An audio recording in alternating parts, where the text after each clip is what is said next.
France Bleu Lorraine, 7h06. Deux jeunes Messins se lancent dans la commercialisation d'un lombricomposteur. Oui, ça consiste à pouvoir transformer ces déchets organiques en engrais naturels. Alors, c'est beaucoup plus facile quand on a un jardin, mais on peut aussi être écolo en appartement. Il suffit d'un tiroir, de quelques lombrics, des vers de terre en fait qui se nourrissent d'épluchures et autres boîtes cagettes.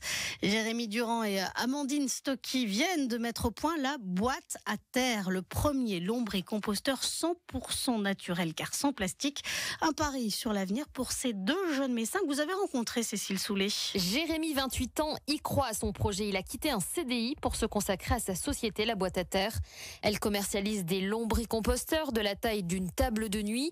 Le jeune Mosellan revendique sa différence. Ils sont en bois, pas en plastique. La plupart des lombricomposteurs du marché sont en plastique. Le bois, il va réguler la température. On va avoir un matériau qui est respirant, donc il y aura une meilleure aération du système. Jérémy sous-traite la fabrication à un artisan lorrain, mais avant de se lancer, il a d'abord dû convaincre sa propre compagne, Amandine. Au début, j'hésitais à mettre des choses dedans, je savais pas ce qu'il fallait mettre, comment il fallait le mettre. Et au final, j'ai trouvé ça un peu magique d'acheter des œufs, de manger les œufs, de pouvoir mettre les coquilles et la boîte dans le lombricomposteur et de récupérer de la terre. Les lombrics mangent aussi les épluchures de légumes, le marc à café, le carton. Sera commercialisé au mois de septembre. Il est 8h08 sur France Bleu Lorraine, la météo Marie.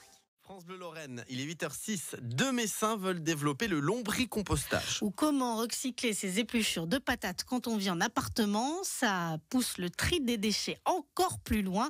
Jérémy Durand et Amandine Stocky ont fait appel à une plateforme pour concrétiser leur projet. Ils ont récolté 3 000 € et s'apprêtent à commercialiser la boîte à terre. Un lombricomposteur bien différent de ceux qui existent déjà sur le marché, nous explique Jérémy Durand. La plupart des lombricomposteurs du marché sont en plastique. Je suis pas forcément fan du plastique, donc j'avais envie d'un produit en bois. J'ai pas trouvé le produit qui me convenait et d'où m'est venue l'idée de créer cette société qui commercialise des lombricomposteurs en bois. Le bois, il va réguler la température. On va avoir un matériau qui est respirant, donc on va pas avoir de condensation, donc il y aura une meilleure aération du système. Effectivement, on va pas toucher 100% de la population, ni même une personne sur deux. Ça, c'est sûr, on en est conscient. Par contre, on a de plus en plus de personnes qui sont soucieuses de respecter l'environnement.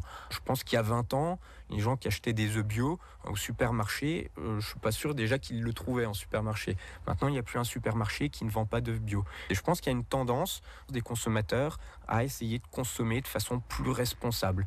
La boîte à terre coûte 99 €, 12 € pour les lombrics. Elle sera commercialisée au mois de septembre. Il est 8h08 sur France Bleu Lorraine, la météo.